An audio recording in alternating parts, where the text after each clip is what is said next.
आप सभी का हिंदी की एक और मनोरंजक कक्षा में बहुत बहुत स्वागत है। आज हम पढ़ेंगे कक्षा 9 गंगा पुस्तक से पाठ 2। क्या लिखूं? क्या लिखूं एक साहित्यिक अन्वेषण है। पद्मलाल पुन्नालाल बख्शी के प्रसिद्ध निबंध का विस्तृत विश्लेषण और सारांश हम प्रस्तुत पाठ के माध्यम से पढ़ने जा रहे हैं। रचना प्रक्रिया के संघर्ष से लेकर के समाज सुधार के शाश्वत दर्शन तक की एक यात्रा को हम इस पाठ के माध्यम से पढ़ेंगे। देखिए, रचनाकार है प्रस्तुत पाठ के पद्मलाल पुन्नालाल बख्शी। जीवन काल जन्म इनका 1894 खैरागढ़ छत्तीसगढ़ में हुआ। निधन 1971 में हुआ। इनकी साहित्यिक पहचान हिंदी साहित्य के अप्रतिम आलोचक रहे, निबंधकार रहे और हास्य व्यंग्यकार रहे। सरस्वती और छाया जैसी प्रतिष्ठित पत्रिकाओं के संपादक रहे। प्रमुख कृतियां पंचपात्र, कुछ बिखरे पन्ने, त्रिवेणी कहानी संग्रह, प्रबंध, पारिजात। लेखन शैली आत्मीय और संवाद शैली, लोक जीवन, भारतीय संस्कृति और पाश्चात्य साहित्य के सिद्धांतों का सुंदर सामंजस्य इनके पाठ के अंतर्गत हमें देखने को मिलता है। एक लेखक की चुनौती, दो विषय, 2 घंटे, एक उलझन प्रस्तुत पाठ के माध्यम से हमको ये जानने को मिलेगी। नमिता का विषय, अमिता का विषय। होता क्या है कि लेखक को आज 2 विषयों पर आदर्श निबंध लिखने हैं। पहला विषय नमिता के लिए है कि दूर के ढोल सुहावने होता है, और दूसरा विषय अमिता के लिए है समाज सुधार। ये दोनों विषय परीक्षा में आ चुके हैं। लेखक यह सोचकर परेशान हो जाते हैं कि इन दोनों कठिन विषयों पर 5-5 पृष्ठों का आदर्श निबंध कैसे लिखा जाए। यहाँ पर आप सभी देख रहे हैं, नमिता का विषय दूर के ढोल सुहावने, अमिता का विषय समाज सुधार। अब दूर के ढोल सुहावने क्या है? सरल लोकोक्ति है। लेखक की उलझन, क्या इस छोटे से मुहावरे पर पूरे 5 पन्ने का निबंध लिखा जा सकता है? समाज सुधार एक अत्यंत गंभीर और विस्तृत विषय है। लेखक की उलझन, क्या इतने विशाल विषय को केवल 5 पन्नों में समेटा जा सकता है?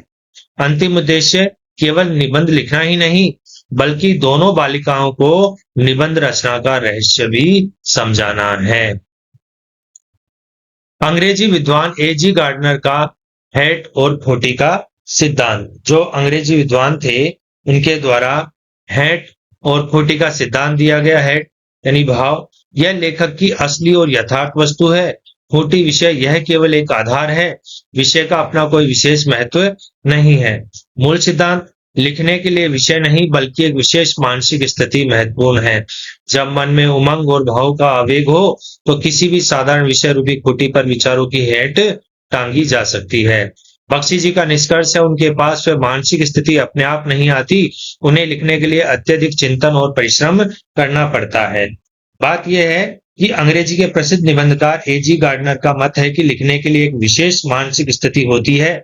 जब मन में उमंग, हृदय में स्फूर्ति और मस्तिष्क में आवेग उत्पन्न हो, तब विषय की चिंता नहीं रहती। लेखक इस मत को सच तो मानते हैं, किंतु वे स्वीकार करते हैं कि उन्होंने स्वयं ऐसी मानसिक स्थिति का कभी अनुभव नहीं किया। उन्हें तो सोचना, चिंता करना और कठिन परिश्रम करने के बाद ही निबंध लिख पाना संभव होता है। ये उनके विचार हैं। रूपरेखा और शीर्षक, महान लेखकों का संघर्ष प्रस्तुत पाठ के माध्यम से बताया गया है। निबंध लिखने से पहले उसकी रूपरेखा बनानी चाहिए। बख्शी जी की दुविधा है कि निबंध का सारांश बाद में लिखना आसान है, लेकिन लिखने से पहले 10-5 शब्दों में उसका सार कैसे तय किया जाए। महान लेखकों उदाहरण A.G. गार्डनर, लेख स्वयं लिखते थे, परंतु शीर्षक तय करने का भार अपने मित्रों पर छोड़ देते थे। शेक्सपियर नाटकों के नामकरण से इतने परेशान हुए कि एक नाटक का नाम ही रख दिया, जैसा तुम चाहो, यानी एज यू लाइक इट। उनके द्वारा यह नाम दे दिया गया। एक आदर्श निबंध, 2 प्रमुख स्तंभ। सामग्री, विषय वस्तु, विचार समूह और गहन अनुसंधान। लेखक की समस्या, नए पास में पुस्तकालय है, न विश्वकोश है, समय केवल 2 घंटे है, अतः पूर्व ज्ञान पर ही निर्भर रहना जरूरी है। शैली, भाषा का प्रवाह, वाक्यों की बनावट और अभिव्यक्ति का ढंग। वाक्य छोटे, तार्किक रूप से जुड़े होने चाहिए। लेखक का व्यंग्य है, मैं एक मास्टर हूं, छोटे वाक्य लिख सकता हूं। परंतु अपनी विद्वता दिखाने का मोह कैसे और किस प्रकार से छोड़ूं। लेखक आदर्श निबंध की जानकारी के लिए निबंध शास्त्र के आचार्यों की रचनाएं देखते हैं। एक विद्वान कहते हैं कि निबंध छोटा होना चाहिए क्योंकि बड़े निबंध में रचना की सुंदरता नहीं बनी रह सकती। पर वही आचार्य यह भी कहते हैं कि निबंध के दो प्रधान अंग हैं, सामग्री और शैली। सामग्री के लिए मनन तथा गहन अध्ययन आवश्यक है और शैली के लिए भाषा में प्रवाह होना चाहिए। इससे लेखक की उलझन और बढ़ जाती है क्योंकि उनके पास न विश्वकोश है और न ही कोई उपयुक्त ग्रंथ है। अब देखिएगा शैली का चुनाव, विद्वता का दिखावा या सच्ची अनुभूति। भाई समस्या ये हो गई कि शैली के चुनाव के लिए वो विद्वता का दिखावा करें या सच्ची अनुभूति करें। कुछ विद्वानों का यह भी मत है कि निबंध लिखने से पहले उसकी रूपरेखा बना लेनी चाहिए। लेखक दूर के ढोल सुहावने की रूपरेखा बनाने की कोशिश करते हैं, पर वो इस विषय की कोई रूपरेखा सोच ही नहीं पाते। वे उदाहरण देते हैं कि स्वयं एजी गार्डनर को अपने लेखों का शीर्षक देने में सबसे अधिक कठिनाई होती थी। शेक्सपियर ने भी एक नाटक का नाम न सोच पाने पर उसे जैसा तुम चाहो रख दिया था। अतः लेखक से भी रूपरेखा तैयार नहीं हो पाती थी। प्राचीन भारतीय शैली बाणभट्ट, श्रीहर्ष और सेनापति जैसे विद्वान भाषा को जानबूझकर दुर्बोध कठिन बनाते थे ताकि आम लोग उसे न समझ सके। उद्देश्य क्या था? विद्वता का प्रदर्शन। पाश्चात्य शैली मार्टेन, अंग्रेजी निबंधकार मार्टेन की स्वच्छंद रचना, जो देखा और महसूस किया उसे सीधे सच्चे भाव में बिना कृत्रिमता के लिख देना। आचार्यों का कथन है कि भाषा में प्रवाह के लिए वाक्य छोटे और एक दूसरे से संबंधित हो, किंतु साथ ही बाणभट्ट जैसे लेखकों ने आधे पृष्ठ के लंबे वाक्य लिखे हैं और श्रीहर्ष तथा सेनापति जैसे कवियों ने जानबूझकर कठिन शब्दों का इस्तेमाल किया जिसे गंभीरता माना गया। इस विरोधाभास को देखकर लेखक समझ नहीं पाते कि किसकी शैली को अपनाया जाए। अब समस्या का समाधान, अमीर खुसरो से मिली प्रेरणा। जो समस्या हुई तो अमीर खुसरो से किस प्रकार की प्रेरणा मिली कि एक बार अमीर खुसरो कुएं पर गए। वहां 4 महिलाओं ने उनसे 4 अलग अलग विषयों पर कविता मांगी, खीर पर, चरखा पर, कुत्ता पर और ढोल पर। किस पर मांगी? एक ने खीर पर मांगी, एक ने किस पर मांगी, एक ने चरखे पर मांगी, एक ने कुत्ते पर और एक ढोल पर। तो उनके द्वारा अमीर खुसरो के द्वारा एक शानदार कविता उनके माध्यम से सुनाई गई। खीर पकाई जतन से, चरखा दिया चला, आया कुत्ता खा गया, तू बैठी ढोल बजा। लेखक की युक्ति खुसरो की इसी चालाकी से प्रेरित होकर बख्शी जी ने निर्णय लिया कि वे दूर के ढोल सुहावने और समाज सुधार दोनों विषयों की एक ही निबंध में पिरो देंगे। देखिए, तो जो अमीर खुसरो के इन पंक्तियों को जब उन्होंने सुना तो सुनने के बाद में उन्होंने सोचा कि दोनों निबंधों को वो एक ही जो है निबंध के माध्यम से एक ही विषय के अंतर्गत दोनों निबंधों को वो पिरो देंगे। लेखक को अमीर खुसरो की वह कहानी भी याद आती है जिसके अंतर्गत हमने इसको देखा। अब देखिए, जो है लेखक आगे अपनी बात को कहते हैं कि पहला विषय उनको दिया गया दूर के ढोलने सुहावने का यथार्थ, यानी समीप से कठोर यथार्थ इसका दिखाई देता है। ढोल की आवाज कर्कश होती है, पास बैठे व्यक्ति के कान के पर्दे फटने लगते हैं। यह वास्तविकता की कटुता है। दूर से मधुर कल्पना करना, नदी तट पर वही आवाज मधुर संगीत बन जाती है। व्यक्ति उसमें विवाह उत्सव और नववधु के प्रेम संकोच व उत्साह की कल्पना करता है। निष्कर्ष क्या निकला कि दूरी वास्तविकता की कठोरता को छिपा लेती है और उसमें कल्पना की मिठास घोल देती है। लेखक समझाते हैं कि ढोल की आवाज पास से बहुत तेज और कानों को चुभने वाली लगती है, किंतु दूर से वही आवाज मधुरता का संचार करती है। ढोल की आवाज के साथ खुशियों का माहौल, त्योहार और प्रेम का संगीत जुड़ा होता है, इसलिए दूरस्थ व्यक्ति के लिए वह मधुर हो जाती है। दूर रहने से हमें सच्चाई की कठोरता का अनुभव नहीं होता। युवाओं को संसार का भविष्य उज्जवल लगता है और वृद्ध को अपना अतीत सुखद लगता है, क्योंकि दोनों वर्तमान से दूर होते हैं। दोनों का जो सोचने का तरीका होता है वो अलग अलग होता है। पीढ़ियों का दृष्टिकोण, समय की दूरी का प्रभाव। आधार, सुखद क्या लगता है? तरुण है, उनको उज्जवल भविष्य, आने वाला कल सुखद लगता है। वृद्ध हैं, उनको अतीत की स्मृतियां, बीता हुआ कल सुखद लगता है। मूल भावना, अभिलाषा की बदलाव की चाह, क्रांति के समर्थक हैं। वृद्ध, अनुभव, पुरानी यादें, अतीत के गौरव के संरक्षक माने गए हैं।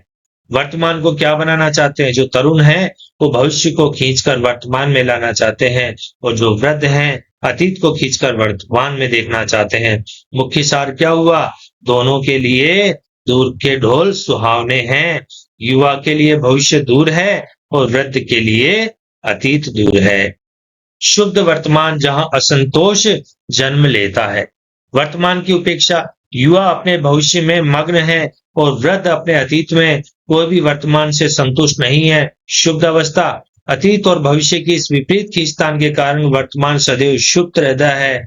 सुधार की नींव, इसी असंतोष और व्याकुलता के गर्भ से समाज में बदलाव और सुधार की आवश्यकता जन्म लेती है। देखिएगा, जो तरुण है, वृद्ध है, दोनों के अंदर इस प्रकार से असंतोष दिखाई देता है। लेखक का कहना है कि तरुण भविष्य के स्वप्न देखता है और वृद्ध अतीत के गौरव में जीते हैं। दोनों वर्तमान से असंतुष्ट रहते हैं। तरुण क्रांति के समर्थक हैं और वृद्ध अतीत गौरव के संरक्षण। इन्हीं दोनों के कारण वर्तमान सदैव सुधारों का काल बना रहता है। हिंदी में प्रगतिशील साहित्य का निर्माण हो रहा है। आज के युवा जब वृद्ध होंगे तो यह साहित्य भी अतीत का स्मारक बन जाएगा। दोनों के स्वप्न सुखद होते हैं, क्योंकि बीती हुई या दूर की बात हमेशा अच्छी लगती है। विषय, समाज सुधार का अनंत चक्र। सुधारकों की महान परंपरा, बुद्ध है, महावीर है, शंकराचार्य है, कबीर है, राजा राममोहन राय है, से लेकर के गांधी जी थे। उनके द्वारा समाज सुधार के अंतर्गत अनेक प्रकार के प्रयास किए गए। समाज में नए दोषों के उनको उत्पन्न होना और सुधारकों का उदय एवं क्रांति उनके माध्यम से लाई गई। समय बीतने पर वही सुधार दोष बन जाता है और नए नियम और सुधार लागू हो जाते हैं। विडंबना, जो नियम कल समाज सुधारने के लिए बनाए गए थे, वही समय के साथ पुरानी परंपरा बनकर दोष बन जाते हैं। उन दोषों को मिटाने के लिए नव सुधार की आवश्यकता होती है। यह चक्र नहीं रुकता है। प्रगतिशील साहित्य का भ्रम और समय का चक्र।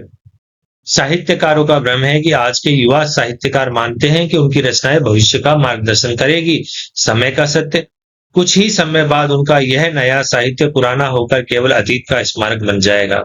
निरंतर बदलाव, आज के तरुण युवा कल वृद्ध हो जाएंगे, उनकी जगह नए तरुण लेंगे जो फिर से एक नए भविष्य का स्वप्न देखेंगे।